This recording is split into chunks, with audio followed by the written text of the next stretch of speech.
On va parler de la mitzvah de Machatzit HaShekel. Ça tombe très bien avec la paracha qu'on a lue ce matin, le début de parachat Kitissa. On a lu la mitzvah de Venatenu ish kofer nafsho.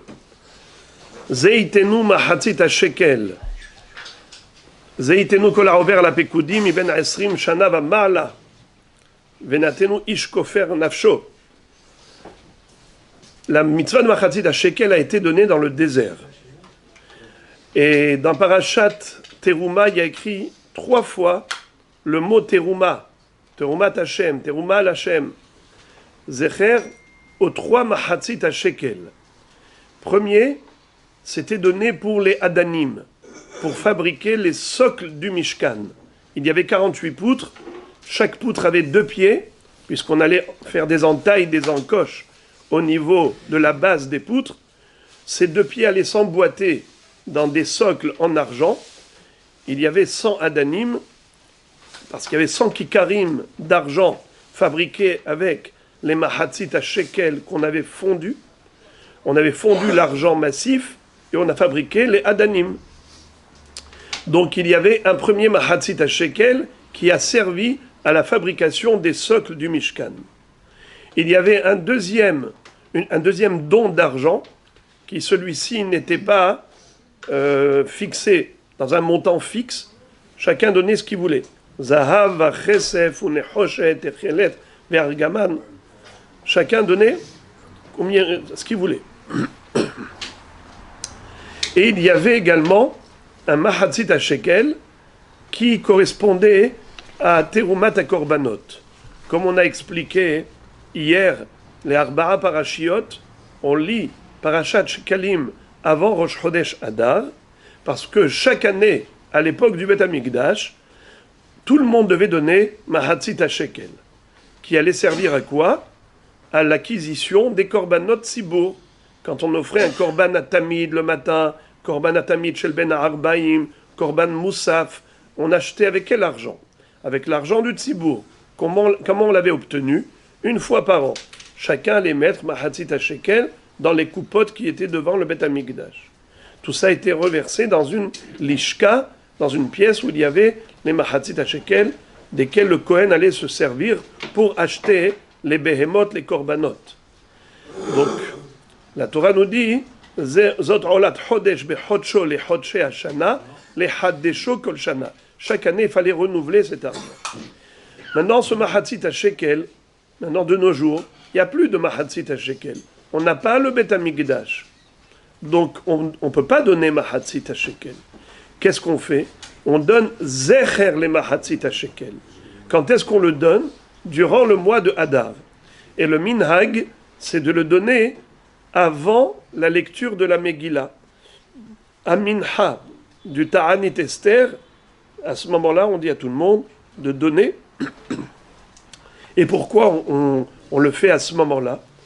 C'est parce que Chachamim nous révèle dans ma Sechet Megillah Daf Yud Gimel que Ra'a Hakadosh Baruch Hu She'atid Haman Lishkol Shkalim al Israël Amad Vehikdim Shiklehem Lishkalav.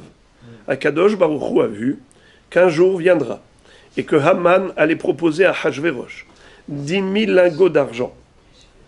En contrepartie de quoi? Du droit qu'il allait lui octroyer d'exterminer le peuple juif. Et Ahashvérosh a marché. Mieux que ça. Il va lui dire, même gratuitement, je te l'offre, ce peuple. Ha-kesef natun lach, ve'a'am la'asot bo katov be'enecha. HaKadosh Baruch Hu a dit, Haman, tu ne réussiras pas. Moi, je vais leur donner au Bnei Israël une mitzvah de Mahatzit HaShekel. Et ce Mahatzit HaShekel du Ham Israël a contrebalancé les 10 000 lingots d'argent que Haman a donné à Hachvérosh pour obtenir le droit d'anéantir Israël. C'est dire l'importance de ce Mahatzit HaShekel. Venatenu ish kofer nafsho. L'expiation de leur âme avec un Mahatzit HaShekel. Voilà la raison pour laquelle, même si de nos jours, on n'a pas la possibilité encore d'offrir des korbanot et d'apporter le Mahatzit HaShekel chaque année pendant le mois de Hadar, mais Zecher les Mahatzit HaShekel, on donne en effet ce Zecher. Comment est-ce qu'on donne? Il il y a plusieurs opinions. Déjà, combien il faut donner?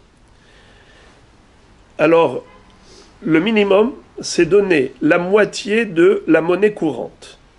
Combien c'est la monnaie courante ici en Israël? C'est shekel, mahatzit shekel, 50 centimes, 50 agorot. En France, c'est 1 euro, la moitié, 50 centimes. Ça, c'est le minimum. Quelqu'un qui n'a pas les moyens. Quelqu'un qui a les moyens, il donne mahatzit shekel, comme à l'époque du Beth Amikdash, que c'était un or massif. C'était l'équivalent de 11 grammes d'argent. 11 grammes d'argent, c'est à peu près 25 shekels. 25 shekels, je parle du shekel actuel. D'accord? À peu près 25 shekels, entre 20 et 25 shekels, des shekalim d'aujourd'hui. Si on le peut, alors on donne 3 fois. Pourquoi? Parce que c'est écrit 3 fois le mot Teruma, Hashem, Terumat Hashem, au début de Parashat Teruma. Donc si on peut donner 3 fois l'équivalent de 11 grammes d'argent, tel que ça coûte au marché, c'est à vérifier, à chaque fois le cours, chaque année ça peut changer, eh bien on fera ça. Zecher le mahatzit shekel. Et pour qui on donne? Normalement, le Rama dit que c'est pour les gens qui ont plus de 20 ans. Les hommes qui ont plus de 20 ans. D'après le Bartanora qui dit que c'est à partir de 20 ans. Comme c'est écrit, Kol ha'over ala pekudim, mi ben esrim shana vamarla. Mais le Tosfot Yom Tov a dit que non, que c'est depuis l'âge de 13 ans qu'il faut donner mahatzit shekel. Comme à l'époque du Beth Amikdash, en effet, pour les korbanot, tout le monde devait donner mahatzit shekel, même ceux qui avaient 13 ans. Et le Eliyahu Rabbah va dire qu'il faut donner même pour ceux qui ont moins de 13 ans, que le papa donne pour les enfants. Et même mieux, même une femme enceinte, donner pour son fœtus. Ça veut dire que donner Zecher Mahatzit shekel. Qu'est-ce qu'on fait avec cet argent aujourd'hui? On donne aux pauvres. Et le Rav, Ovadia Yosef Zatzal, insistait pour donner à des Bnei Torah. Les Bnei Torah qui sont dans la nécessité, c'est vraiment le meilleur objectif pour investir ce mahatzit shekel. Donc voilà, Rabotai, un petit mot sur ce mahatzit shekel. Donc c'est un minhag, certes, mais il est devenu presque obligatoire à tel point que le Yalkut Yosef va dire qu'on ne peut pas donner du kesef maaser. Quelqu'un qui a l'habitude de donner le maaser, donc de toutes les façons, tu donnes la dîme. Avec la dîme, tu ne vas pas acheter des téphilines. Avec la dîme, tu ne vas pas faire des mitzvot. Acheter ton etrog avec l'argent du maaser. Parce qu'on ne s'acquitte pas d'un devoir par un autre devoir. Tu ne vas pas donner matanot la evyonim à Purim avec l'argent de ton maaser. Car le maaser, c'est une mitzvah. Matanot la evyonim, c'est une autre mitzvah. Alors tu ne vas pas donner non plus le zecher, les mahatzit shekel, avec l'argent du maaser. Ce sont 2 mitzvot. Je conclurai en faisant la suite de l'appel qu'on avait fait la semaine dernière pour un jeune homme qui est en train de faire teshuva et à qui on a proposé de mettre les téphilines, mais qui n'a pas l'argent nécessaire pour l'acheter.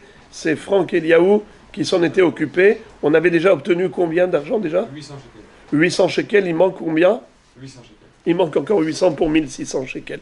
Alors si c'est possible de lui donner quelque chose pour participer à la mitzvah, tizku la mitzvot.